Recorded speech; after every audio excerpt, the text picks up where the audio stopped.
Come along with us on a big alpine climbing adventure. I'm Morgan, and this is my wife Olivia.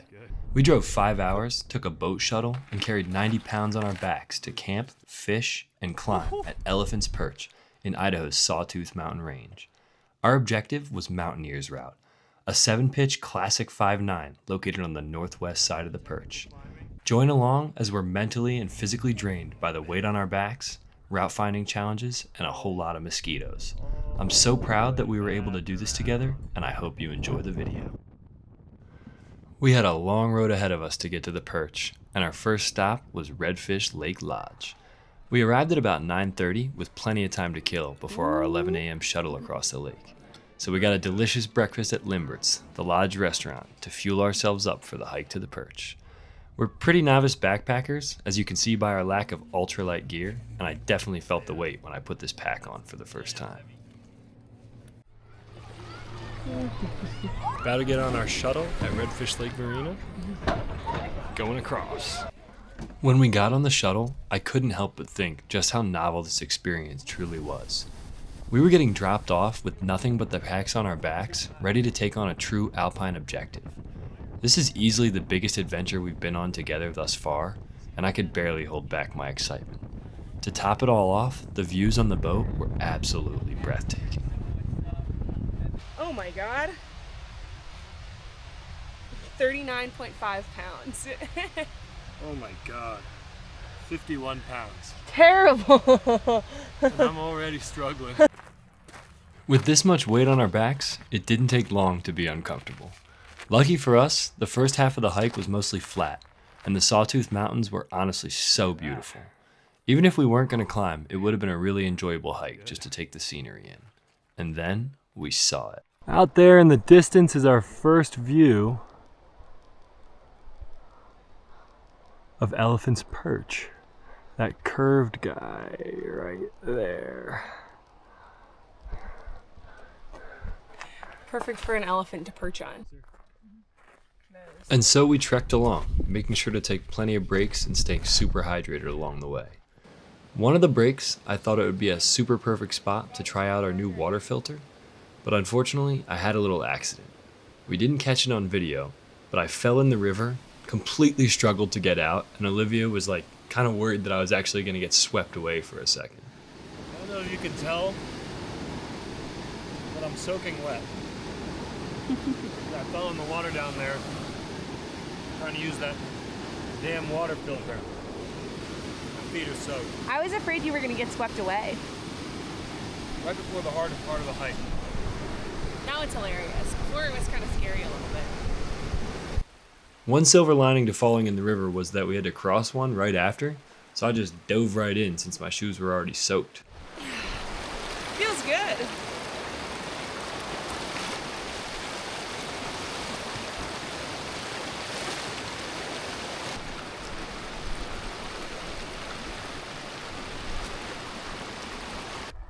So, we've crossed the river, and the trail has gotten a lot less clear. And a little bit steeper. A little steeper, much more climber-esque, Oh my gosh. which definitely tells me we are on the right way. Cut my And we've got our first cut. And I got bit by a horsefly. We just got off trail for a second, and we had to do some 4th class scrambling to get back on. Which I was not really enjoying with the pack on my back. But there's another cairn in our midst. Ouch. Oh, sorry. We're back on the trail.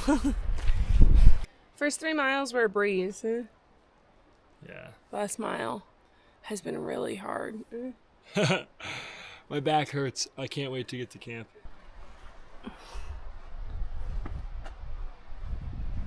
So here's our very first really good view of the route. We're going to be going up in through there to the triple roofs, up to the blank diamond, around it, and up to the top. It was such a relief to get to camp and set things up so we could relax for the evening and enjoy ourselves before the big day.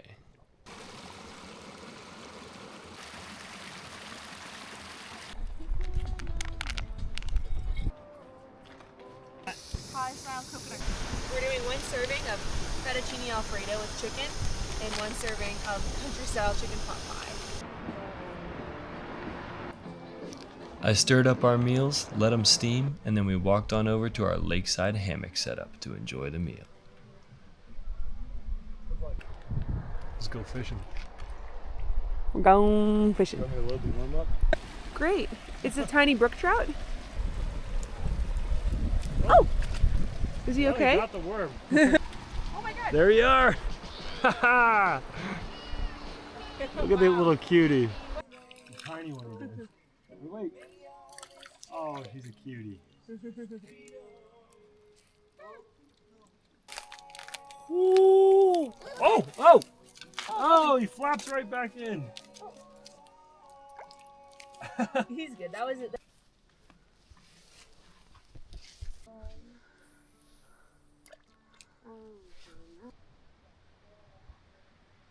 After we were done fishing, the sun was coming down, so I walked over to take a peep at the wall in all of its beauty. I truly couldn't believe how big it was, and honestly, it made me a bit nervous. Alrighty. There's just a glimpse of sun left. We're probably gonna get an early night's sleep and watch some Willy Wonka and the Chocolate Factory. I look like I'm wearing a parka. Olivia is ready for us to be in a glacier, but Get a video of my sleeping bag. I feel like a worm. you are a worm. You're a much thicker worm than those worms we were using to catch fish earlier. Those were wimpy fucking worms. Probably because they were dead. Yeah. In part. Anyway, good night. Good night. Peace out. It is 5:45. Olivia is fast asleep.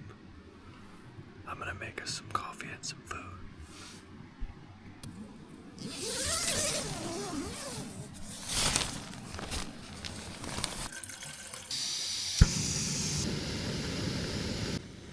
I knew we had a super long day ahead of us, so I made us a real hearty breakfast of chicken pot pie and then brewed up some coffee, which tasted absolutely fantastic. Motor oil. In addition to that, I wanted to make sure we were stocked up on water, so I filled up 2 Nalgene's and a hydro pack of 2 more liters to bring on the wall. Alright, let's go tell Olivia there's coffee and food. See how this goes.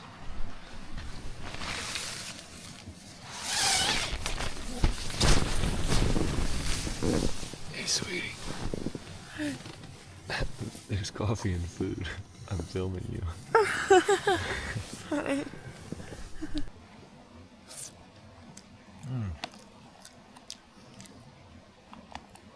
I've outdone myself.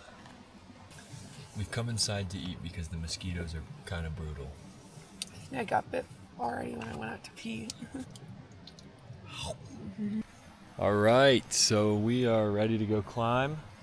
Got all the climbing gear in that big old backpack there. We're gonna leave that at the base. This is our wall pack with snacks, lots of water. We're gonna bring even more water strapped to our harnesses. We got our helmets. We're ready to rock and roll. You ready? Ready. Let's do it. In the days leading up to the route, I was scouring the mountain project page for details on it. It seemed really doable at its rating of 5.9- because we'd both led pitches harder than that or at that rating before, but none in the big Alpine like this, so it was definitely going to be a mental challenge for us to get through it. For protection, we brought a double rack of cams, 0.3-3, a number 4 cam, a black totem, and a set of offset nuts. Okay, so we just racked up and turned on our walkie-talkies and found that they are both at 1%. So we are going to establish a rope tugging system, of which we will discuss briefly right now. All right, looking good. Good? Yep. Locked off. Let's do it. Just doing a little easy slab scramble. So these first two pitches that we did, we kind of realized we didn't have to do it all, because when we got to the base of the actual technical climbing, we saw another party that walked up right around the pitches that we just did. So we kind of felt a little dumb, but we wanted to stay positive about it. No big deal. We're just about to start the first technical climbing pitch. We've got one party ahead of us. They seem like really nice people. And we were gonna take it slow, so we told them to get on going. Good to go? Yeah. Alrighty. You got it.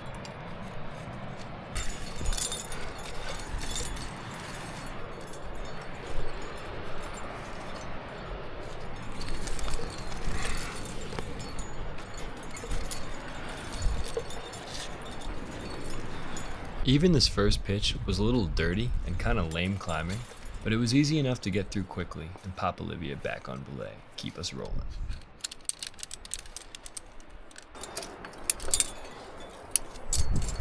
All right, so we are at the base of the second pitch. Olivia's about to lead it. We got beautiful views. Nice. Little chimney, then mantle, then we'll see.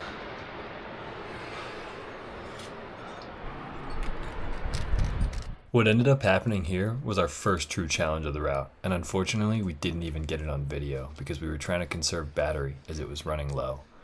But after she pulled the chimney moves, she accidentally trended right when she was supposed to go left, ended up in a completely blank section with no good gear, and had to down climb to get back onto route.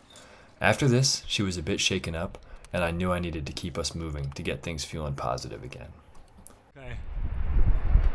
We are heading up towards the triple roofs. I think I'm gonna pitch it into two pitches, one to get right below the triple roof, and then do the roof separately.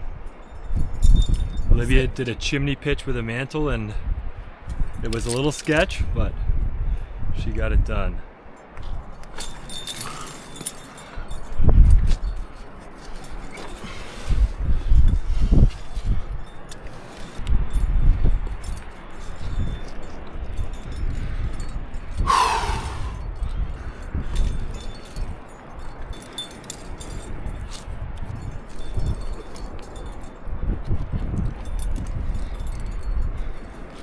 It was on this pitch that I truly started enjoying myself.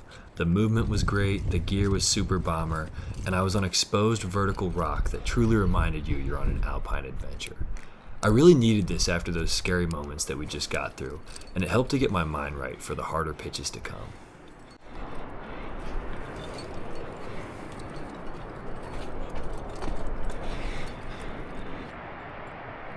Nice. Onto the roof section. Rope drag might be a bit of a problem here, but we're gonna get through it.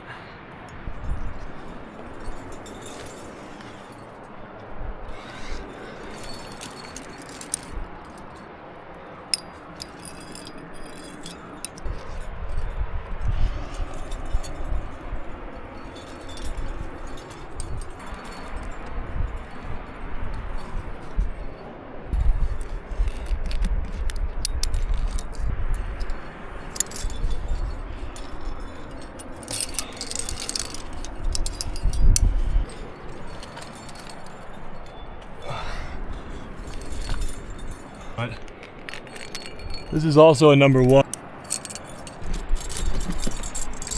This pitch was probably the highlight of the entire climb.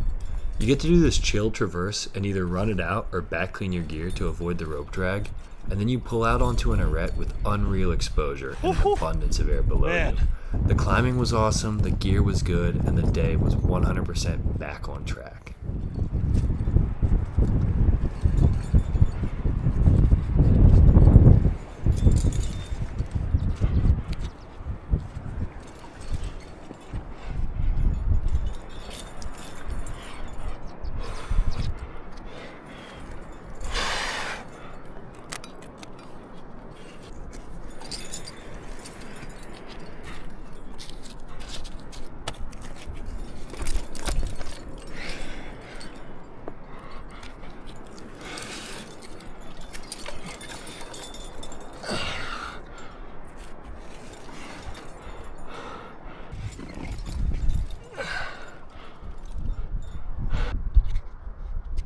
Looks like we're at the large blank diamond. My guess is you could not hear me at all. So the system worked. Yeah. Could you tell the tugs were coming? Or was it more just like you knew because it was getting so tight and then... The tugs were helpful. Yeah.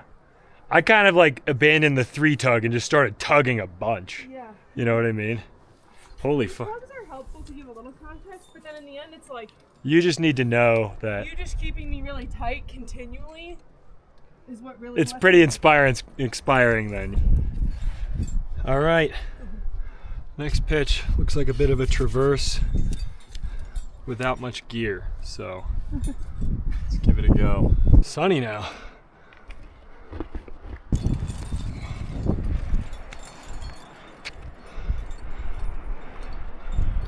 Olivia totally saved me here from getting way off route. I was trending left thinking I needed to pull out onto the arête, but I was actually supposed to stay close to the large blank diamond. She called it out real quick and saved me from getting onto a potentially unprotected section of rock. I was super thankful when I ended up with bomber gear with the direction she pointed me in. I thought it said pull to the arête.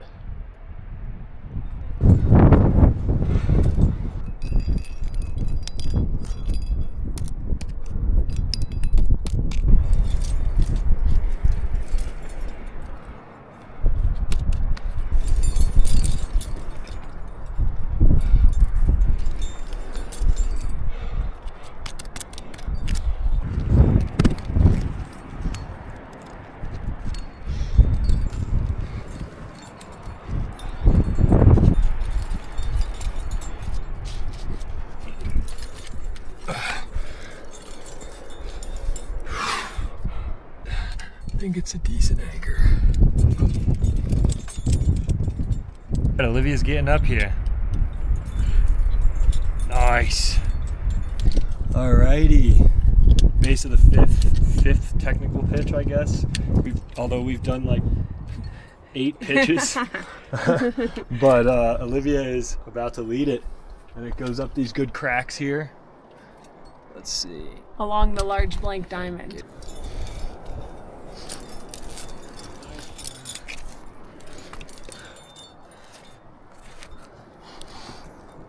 This was definitely the biggest blunder of the day, and it was totally my fault. As you heard Olivia say, the pitch was supposed to go along the large blank diamond, but from the base of the belay, it just didn't look right to go that way. So instead, I directed her to go left on some cracks that also looked good.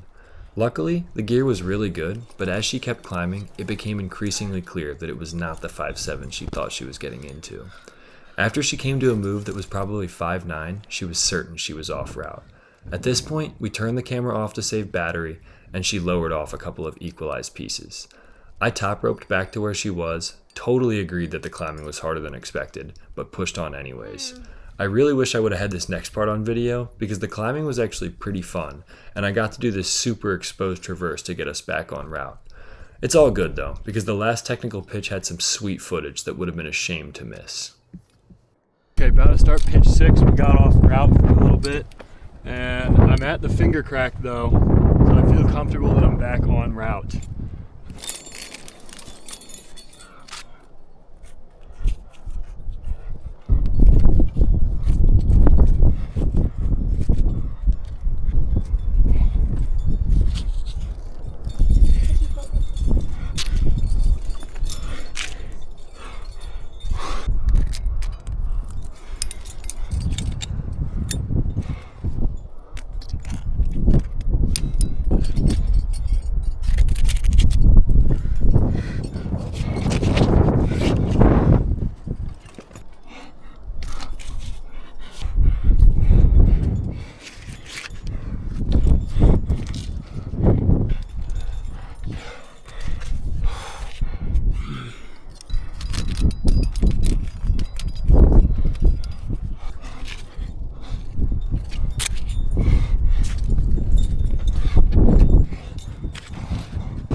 It's a shame that the footage is so lame here because I found it to be one of the most challenging parts of the climb.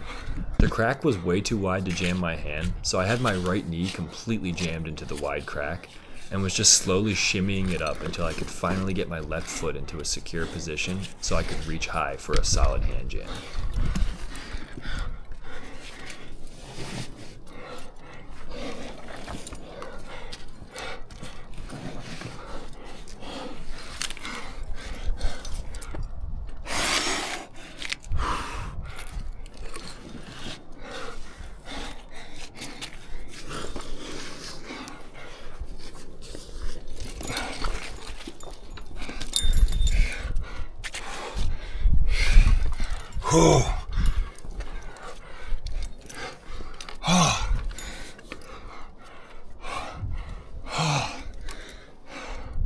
That was sick. Look at that anchor. 1, 2, 3. Oh, yeah. Hello. Done with the technical climbing. We got some broken rock to get to 5th class pitches to the summit, and then a long hike down.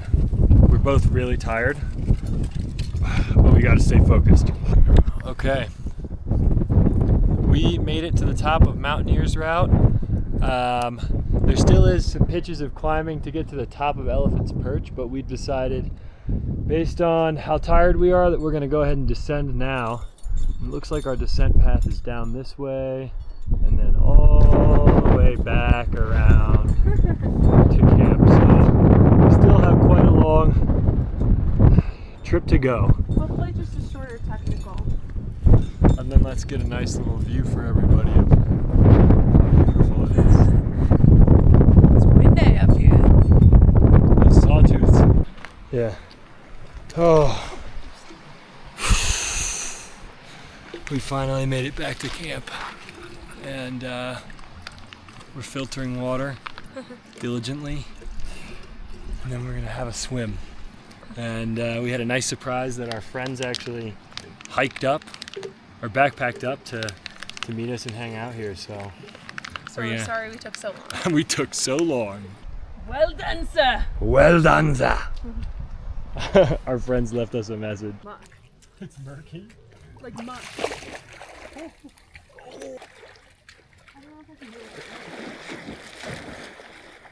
Can't move. Oh, good job. Woo! That felt so good. When I look back over the past few days, I'm really proud of everything we accomplished. Being only our second time backpacking together and one of our first Alpine objectives, I'd have to call it a success. That being said, there's a lot we can learn from the challenges we faced as well. When it comes to route finding, it seems no amount of research will fully prepare you for being up on the wall. And when you don't know where to go, taking the time to stop and reread the route beta may save you more time than plunging into the unknown. These risk factors are all considerations when planning an Alpine adventure. But the challenge and risk is what brings us back to the mountains, and it makes the payoff that much more sweet. I can't wait for Olivia and I to take on more adventures as we develop our skills over the coming years. I hope you enjoyed the video, and we'll catch you all in the next one.